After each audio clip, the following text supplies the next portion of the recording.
Pernah kepikiran nggak sih, apa artinya benar-benar jadi dewasa secara spiritual? Nah, di ulasan kali ini, kita bakal membedah sebuah teks teologis yang jujur aja menarik banget. Kita nggak cuma ngomongin soal momen saat kita lahir baru, tapi seluruh perjalanan panjangnya sampai ke level kedewasaan penuh. Teks ini benar-benar menantang cara kita melihat diri kita sendiri, apakah kita ini cuma sekedar mau jadi anak-anak, atau memang sedang bertumbuh jadi putra-putra Allah. Yuk, langsung aja kita mulai. Oke, kita mulai dari pertanyaan intinya ya. Pertanyaan yang jadi pusat dari seluruh pembahasan di sumber kita hari ini. Apakah kita cuma sekedar anak-anak Allah, atau kita tuh sebenarnya lagi proses bertumbuh jadi putra-putranya?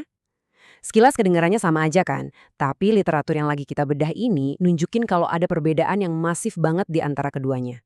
Ada semacam ketegangan antara sekedar ngerasa cukup punya status awal versus benar-benar mengejar kedewasaan rohani yang sejati. Biar lebih gampang, ulasan kita bakal ngikutin 4 poin utama ini. Pertama, makna sejati pembawa damai. Kedua, perbedaan anak dan putra. Ketiga, menundukkan ego dan daging. Dan yang terakhir, keputraan dalam ekonomi Allah. Kita masuk ke bagian pertama, ya, tentang makna sejati dari pembawa damai dan gimana ini tuh sebenarnya adalah sebuah proses. Sumber kita ini ngambil referensi dari ucapan bahagia di Matius pasal 5. Kalau kita urutkan prosesnya, ternyata jadi pembawa damai itu bukan karakter instan yang tiba-tiba jatuh dari langit. Prosesnya tuh berurutan. Dimulai dari kita sadar kalau kita ini miskin dalam roh. Terus kesadaran itu bikin kita berduka cita atau bertobat, yang kemudian melahirkan kelemah lembutan. Nah puncaknya, baru deh orang itu bisa jadi pembawa damai. Jadi ini benar-benar sebuah pencapaian dari kedewasaan. Terus poin penting dari analisis sumber kita tuh gini.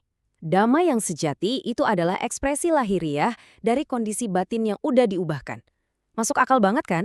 Kita nggak bakal bisa memaksakan kedamaian di luar kalau di dalam hati kita sendiri masih berantakan.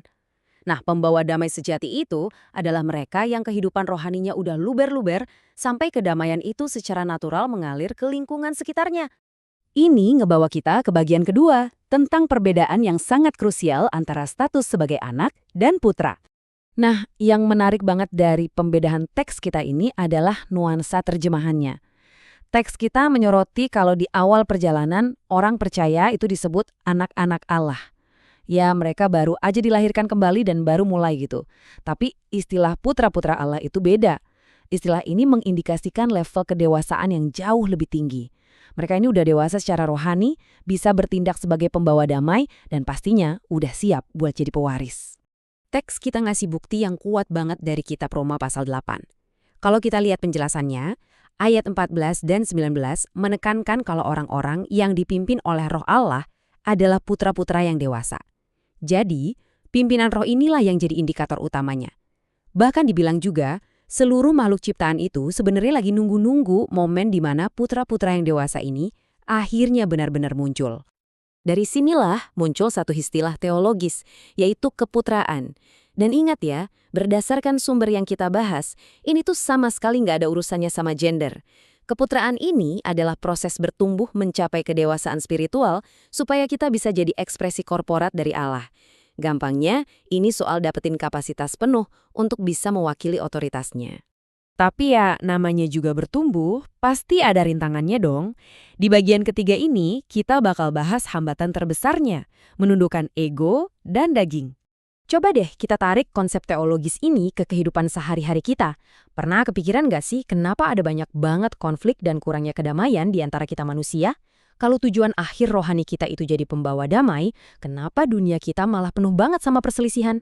Pembicara di sumber materi kita ini membedah akar masalahnya dengan tajam banget.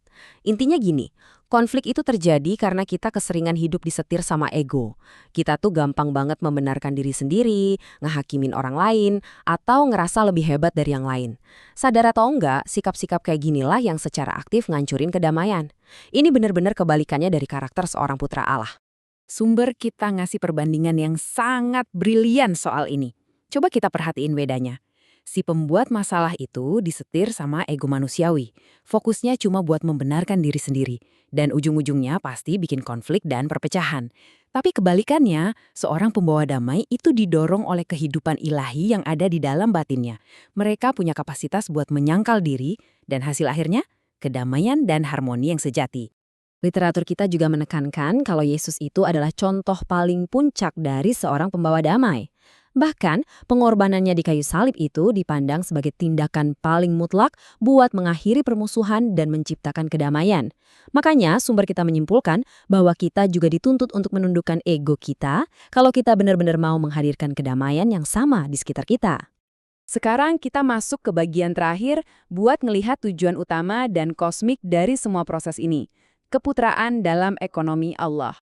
Di sini, teks kita pakai istilah teologis yang cukup spesifik, yaitu ekonomi Allah. Tenang, ini bukan soal finansial ya. Secara teologis, sumber kita ngejelasin ini sebagai mekanisme atau cara Allah menyalurkan dirinya ke dalam umat pilihannya. Tujuannya buat apa? Supaya secara perlahan tapi pasti, kita ini ditransformasi jadi putra-putranya yang udah dewasa. Jadi, poin krusial yang bisa kita ambil tuh ini.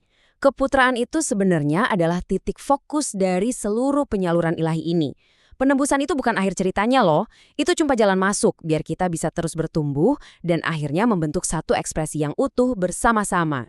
Dan ekspresi utuh tadi itu bakal mencapai puncaknya di akhir zaman, dalam wujud Yerusalem baru. Dari penjelasan materinya, putra-putra yang udah matang secara rohani ini nggak cuma sekedar dapat jatah tinggal di sana, tapi merekalah yang sebenarnya menyusun dan membentuk Yerusalem baru itu sendiri. Mereka dibangun bareng-bareng buat mengekspresikan Allah secara kolektif. Konsep ini benar-benar dikunci dengan pas banget lewat kutipan Wahyu 21 ayat 7, barang siapa menang, ia akan mewarisi segala sesuatu ini dan aku akan menjadi Allahnya dan ia akan menjadi anakku. Mengalahkan ego, menundukkan daging, dan ngasih ruang buat kehidupan ilahi untuk ngebawa damai, itulah kemenangan yang bikin seseorang layak nerima janji yang luar biasa ini. Sebagai penutup ulasan kita kali ini, ada satu pertanyaan reflektif dari sumber kita yang benar-benar ngena banget. Di keseharian Anda, apakah Anda lagi bertindak sebagai pembuat masalah yang melulu disetir sama ego? Atau Anda lagi dalam proses bertumbuh, jadi pembawa damai yang sejati, seorang putra yang dewasa?